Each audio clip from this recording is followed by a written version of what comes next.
இவர் வலியை நான் புரிந்து கொள்ளவில்லை என்றால் யார் புரிந்து கொள்வார்கள்? மனைவியின் மீது கொண்ட அன்பின் சக்தியால் இவர் தன்னுடைய மனைவியை மீண்டும் உயிர் பெறச் செய்திருக்கிறார்.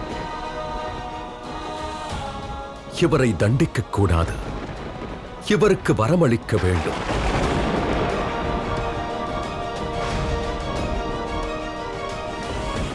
மகரிஷி, தங்கள் வேதனையை என்னால் புரிந்து கொள்ள முடிகிறது. ஆனால் நான் செய்த காரியம் அது என்னுடைய கர்மமாகும். அத்துடன் உலகத்தின் சமநிலையை காப்பதும் என்னுடைய கடமையாகும்.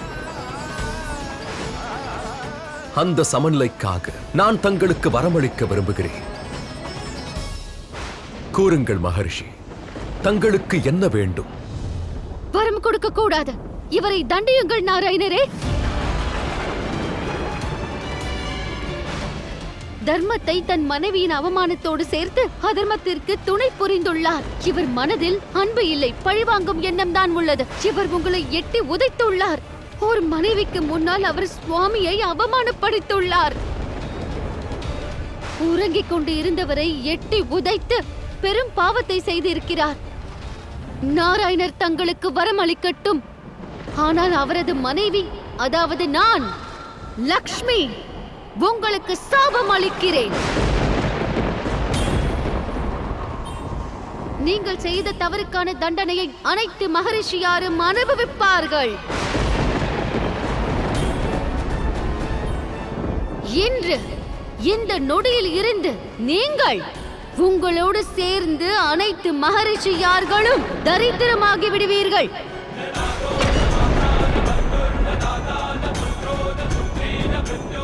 உங்களுடைய எண்ணங்களும் தரித்திரமாகவே இருக்கும், தரித்திரமாகவே இருக்கும், தரித்திரமாகவே இருக்கும்.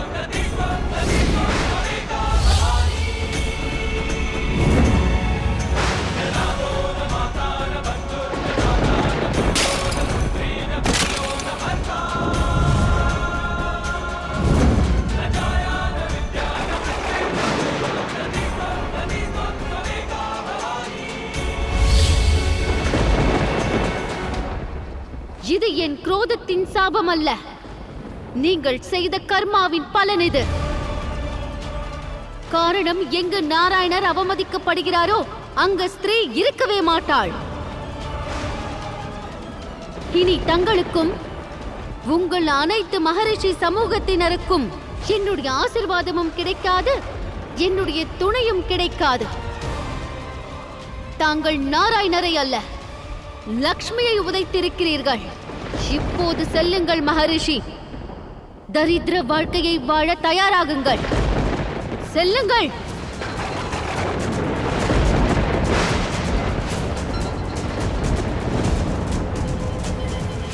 ஆம், நான் எட்டி உதைத்தேன்.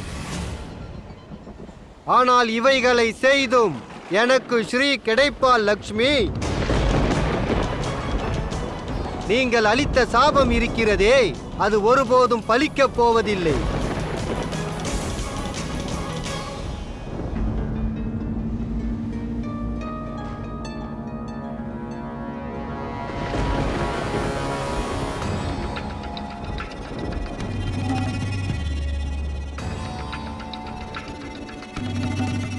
இப்பொழுது நீங்கள் என்னிடம் வரம் கேட்க சொன்னீர்கள் அல்லவா? வரம் அளியுங்கள். உங்கள் மனைவியான தேவி லக்ஷ்மி என் வீட்டில் மகளாக பிறக்க வேண்டும், மகளாக பிறக்க வேண்டும், மகளாக பிறக்க வேண்டும். இன்னொரு வரமும் வேண்டும் நாராயணா. எதுவரையில் தேவி லக்ஷ்மி என் வீட்டில் மகளாக இருக்கிறாளோ அவருடைய இந்த சாபமானது ஒருபோதும் பலிக்க கூடாது, பலிக்க கூடாது, பலிக்க கூடாது. இந்த வரத்தை அளியுங்கள்.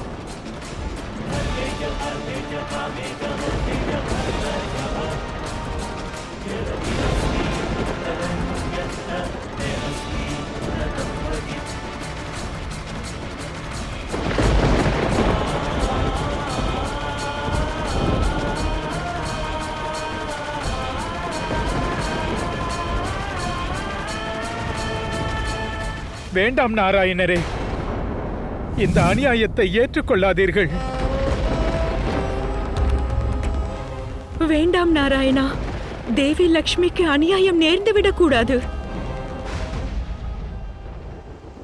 நாராயணரே, பல வேதனைகளையும் சங்கடங்களையும் கடந்த பிறகுதான் இப்போது லக்ஷ்மி நாராயணர் ஒன்று சேர்ந்திருக்கிறார்கள்.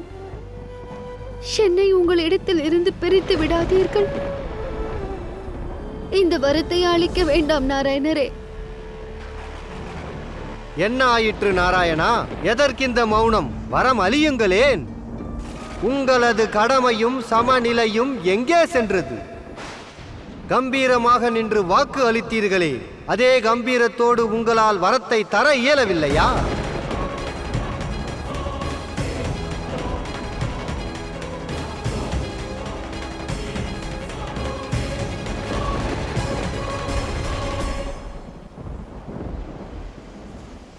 நாராயணரே, எனக்கு பிரிதல் என்னும் வேதனையை மீண்டும் அனுபவிக்க வேண்டாம். நாராயணன் லக்ஷ்மியை பிரிந்து விட்டால் அந்த பிரிதலை எவனாலும் தாங்கிக் கொள்ள இயலாது. ஆனால் தாங்களோ கோபத்திற்கு அடிபணிந்து இவரை சபித்து விட்டீர்கள். இப்பொழுது என் வாக்கிற்கு கட்டுப்பட்டு நானும் வரமளித்தாக வேண்டும்.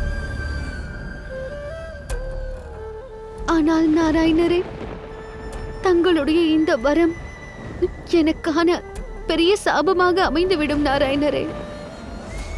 அன்பானது பழிவாங்கும் எண்ணத்திற்கு முன் தோற்றுவிடும்.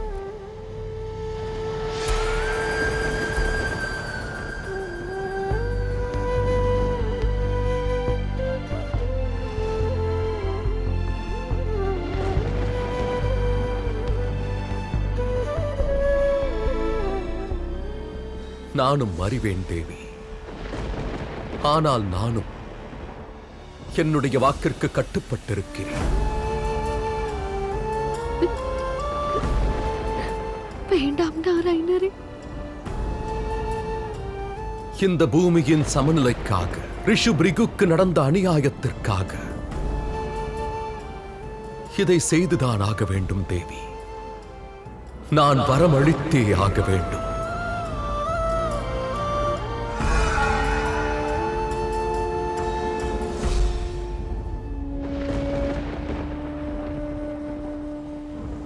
பிரிகு ரிஷியாரே, நான் நாராயணன் தங்களுக்கு வரமளிக்கிறேன்.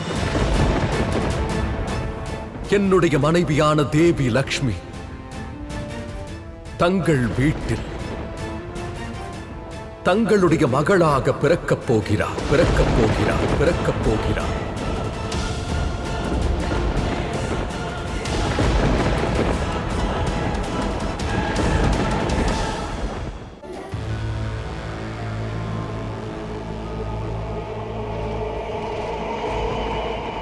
இருந்தாலும் சங்கடம் உள்ளது நாராயணா. நீங்கள் அளிக்கும் வரம் முழுமை பெறாமல் இருந்துவிடும். ஏனென்றால் நான் உங்களை எட்டி உதைத்ததை தேவி லக்ஷ்மி நினைத்து கொண்டே இருந்தால் என்னை தந்தையாக ஏற்றுக்கொள்ள மாட்டார்கள். எனக்கு மகள்தான் வேண்டும், விரோதி அல்ல. இதற்கு ஒரு வழி உள்ளது. அதாவது தேவி லக்ஷ்மி என் வீட்டிற்கு மகளாக வந்து பிறக்க வேண்டும். அதாவது நடந்த எந்த சம்பவமும் நினைவில் இருக்கக்கூடாது.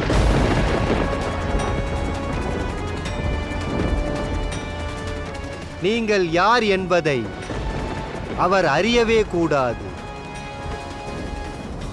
உங்கள் அன்பை அறியக்கூடாது.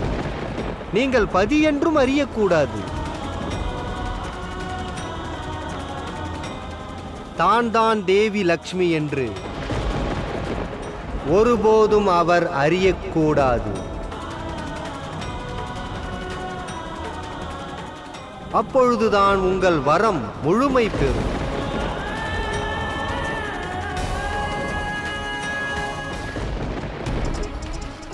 நாராயணரே, எனக்கு தாங்கள் தான் வரத்தை அளித்து உங்கள் வாக்கை நீங்கள் நிறைவேற்றி உள்ளீர்கள்.